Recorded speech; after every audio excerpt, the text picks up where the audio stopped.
every year the Israelis, they celebrate something called Jerusalem Day, you know, or the flag march.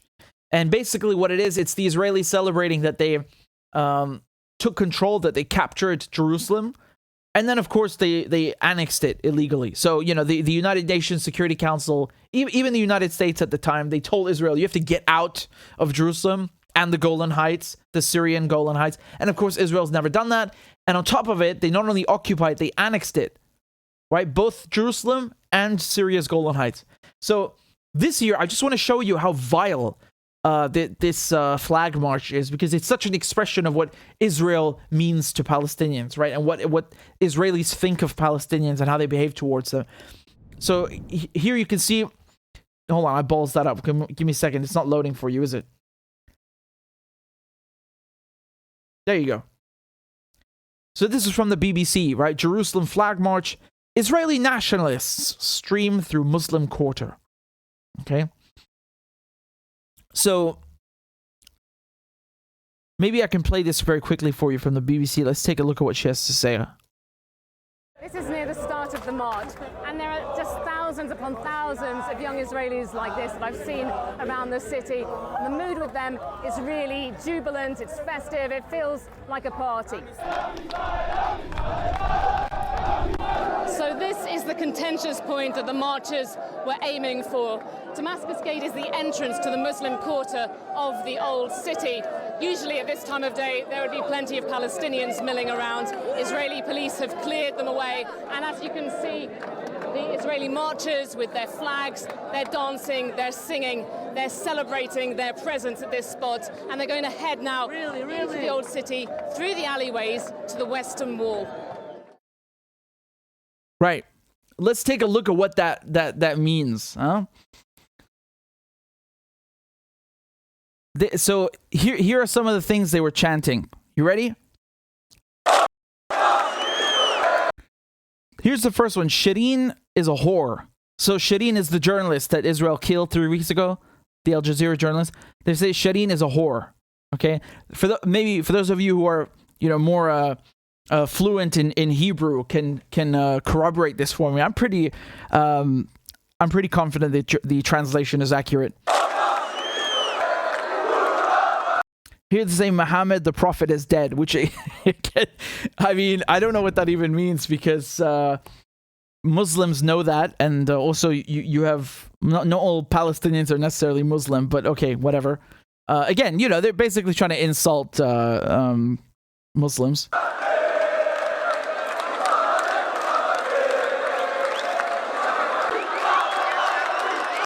Here's a specialty, death to Arabs, right? They love saying that, the Israelis, death to the Arabs.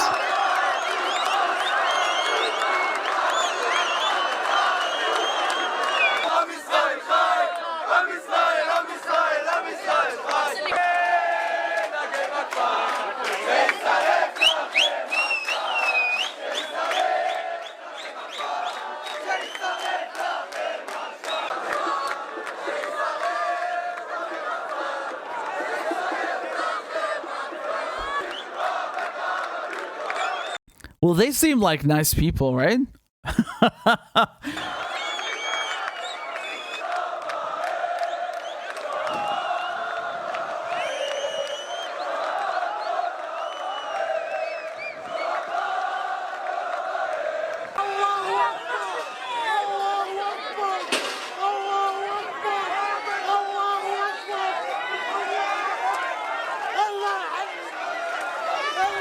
Look how they're brutalizing him. Do you know why they're doing that? Because apparently Palestinian flags are banned in Jerusalem. Can you imagine?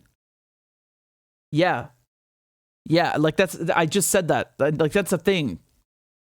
Palestinian flag. Palestinians are not allowed to show a Palestinian flag on their own land. They get beaten out like that. Wow. So you can say death to Arabs, and you can say Shireen is a whore. You can say whatever you like. You can't show a Palestinian flag. No, not allowed. So I think you get the idea, but there's more. There's more, and here, this clip I think shocked me the most. This one shocked me the most because I've seen those slogans before. You know, it's again, it's nothing it's the same thing. Here, by the way, I want to say one thing. When when Arabs, Muslim or otherwise, or even Christian, when they say like death to America or something like that, that's because America came and flattened their home with a bomb. Flattened their neighboring country with bombs. The Israelis are saying this because they actually mean that. It's not out of frustration or anger or like desperation. It's like, yeah, let's just kill all the Arabs and we take their land. And of course, that's how Israel was created, right? Now, in any case, look at this video. This one shocked me the most. This is so disgusting. You're not ready for this one, man. Look at this. They basically pepper sprayed and kicked this old Palestinian woman.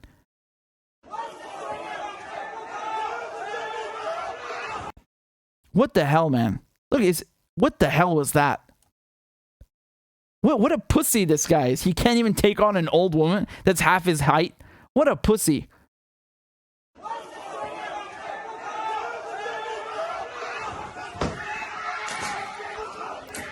Yeah, you saw that? As soon as the Palestinian men came out, they start fucking running like cowards, because that's what they are. As soon as the men came, then they scatter. Disgusting, really. They want to beat up an old woman, right? And then when the men come, they flee. Of course. Really, just disgusting behavior. And I mean, what should we expect, right? What should we expect? From people who say death to Arabs and all this stuff. Here's another video. This guy's saying, so the caption says, a flag-waving Israeli gleefully shouts at journalists, quote, "There is no Shireen." So he's celebrating that she was killed,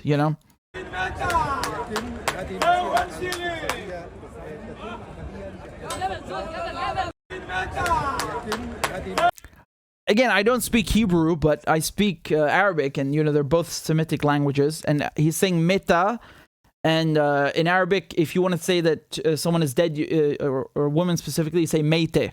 So meite, meta, it sounds similar to me. And again, a lot of people have shared it, and including Israelis who've basically corroborated that that's what he's saying.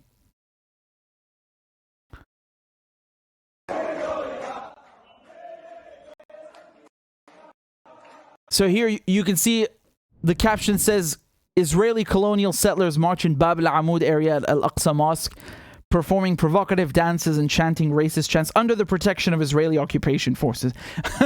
I like how this is the important part, because we know that they're saying, provocative things and racist things, but what I want to point out is the protection of the Israeli occupation forces. You can see them walking behind them, okaying this, like enabling this, And this is how it works with when we talk about places like Hebron.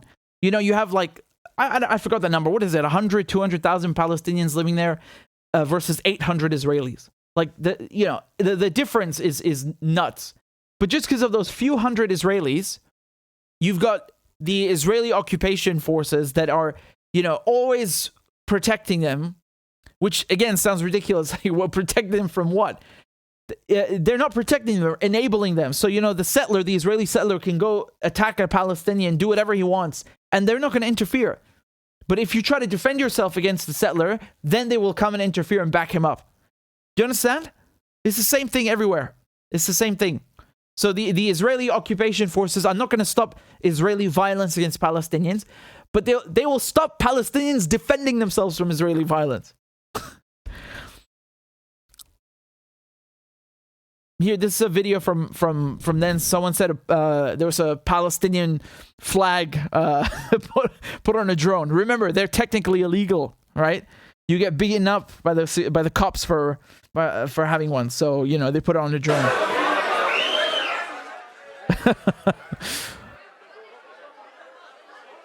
Anyway, I saw this article in El Monitor. They said that in the headline, Hamas refrains from rocket response to controversial Jerusalem march. And basically, I mean, just without going through the whole thing, because I can just explain it to you. The idea was that Hamas refused to fire any rockets or retaliate against all of these brutal things, these disgusting things that I just showed you, which included, of course, going to Temple Mount, as the Jews call it, or as it's said in English usually, or, the Al-Aqsa Mosque. And this is important because last year around this time in May 2021, there was a war, right? Hamas, they saw all of the things that the Israelis are doing, trying to evict Palestinians from Sheikh Jarrah, which is a East Jerusalem district, and, the attacks in the Al-Aqsa Mosque, and these provocative marches. So all of these things together, it climaxed. And then Hamas, they responded with rocket fire, and then we had that war for about 11 days. And you got 2,000 Palestinians wounded, 240 Palestinians killed. And I think it was like 11 Israelis killed or something. It's some like tiny figure, as usual, right? But my point is that some people were saying, well, where's Hamas, right? Why aren't they responding? And they're saying, according to the article, again, I can't confirm this independently, but they're saying here that basically some people in Gaza, which is controlled by Hamas, they won the elections there, they had wanted to fire rockets, but then they were stopped.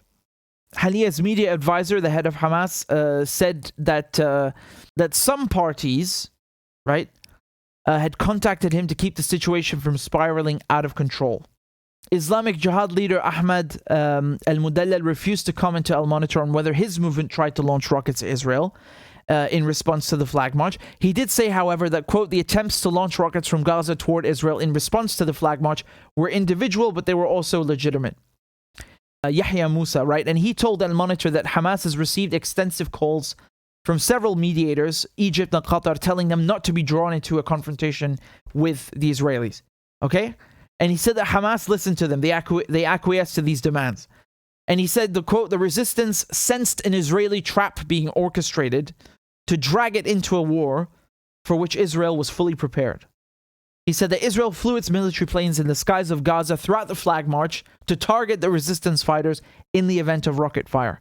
Okay? And he said that Israel carried out a large-scale maneuver that along the border with Gaza that included running empty remote-controlled buses that were traveling slowly in open areas, like as bait for the resistance in order to drag it to target them.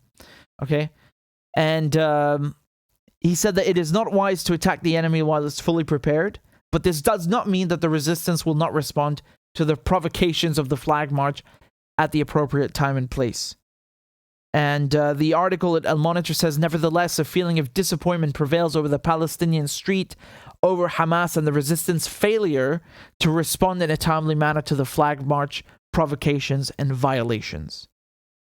So this political analyst, he said that the resistance in Gaza does not operate based on emotions and reactions, but rather follows a comprehensive strategic approach. So that's Ayman al-Rafati. To summarize the situation, what they're saying is that they're not going to respond to the flag march, all these things that I showed you this time, because they think the Israelis are trying to bait them. Yeah? So that's important. I don't know if that's true.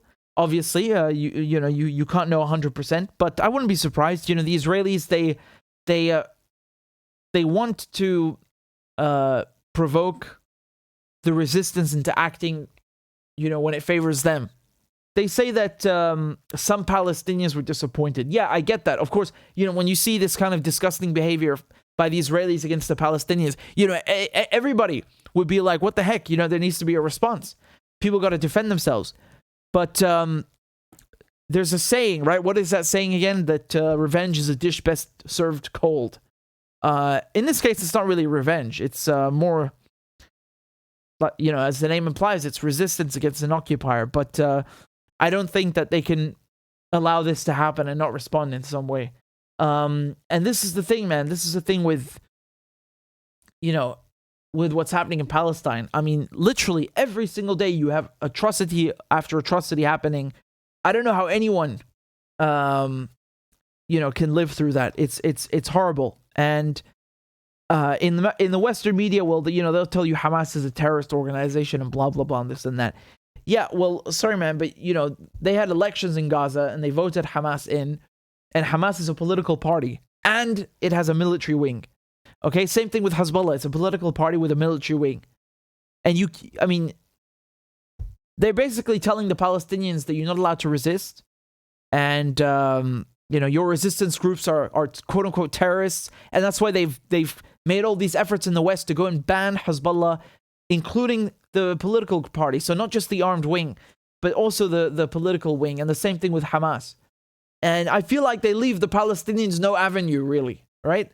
So can't do BDS, can't do peaceful protests, can't do armed struggle. It's ridiculous because all this stuff is permitted under international law. Everybody's saying right now that, the Ukrainians, look how brave they are resisting the Russians. But then the Palestinians do the same thing. They call them terrorists. What's up with that? This Israeli flag march. And I want to be very clear. I want to be crystal clear. This is not something that happens once a year, which is really bad. No. And this is not just, it's Israeli nationalists. Like, it's just a tiny group of, far-right, really hardcore Israeli nationalists. What does that even mean? Even the so-called left Israeli is still an Israeli, right? Israel is still a colony. It's still an occupying power. So, I don't care what you say it is. It's a far-right celebration or, it's any other day. It's occupation. Do you understand? And the very occupation itself is offensive, is an attack against Palestinians. Do you understand? Americans, if somebody else came onto the land, they'd be very quick to shoot them and kill them and, defend themselves and say they're defending themselves. And when the Ukrainians are defending themselves against the Russians, everybody's clear about what's going on, right? But when it comes to this, suddenly everyone has amnesia. Suddenly they don't understand the situation. Oh, it's really complex. You're funny. You guys are funny, man. So anyway, my point is that don't think that this, these disgusting chants are like something that happened once a year. No. When they say death to Arabs, that's every day. There is literally every day death to Arabs and death to Palestinians as a result of the occupation. Okay? Every day someone is being shot dead. Some teenage boy, Shireen, for like the journalist, at Al Jazeera, or today, Ghusfan. Every day there's somebody getting beaten or shot or arrested or killed because of the occupation. So it's not just about a chant by some tiny group of people. It's the occupation itself and the policies that it perpetuates as a result. People like to see Israel as an apartheid state. No, the apartheid is a symptom. Israel is a settler colonial project that was created by the British. Balfour Declaration, they promised a Jewish homeland in 1917. And then, of course, the British, they gave up the mandate and essentially handed it to the Zionist militias. And ever since, the Americans have been bankrolling it. And it's very, very practical for them because they get to fracture the Arabs, keep Syria in check, keep Egypt in check, keep Lebanon in check, and so on.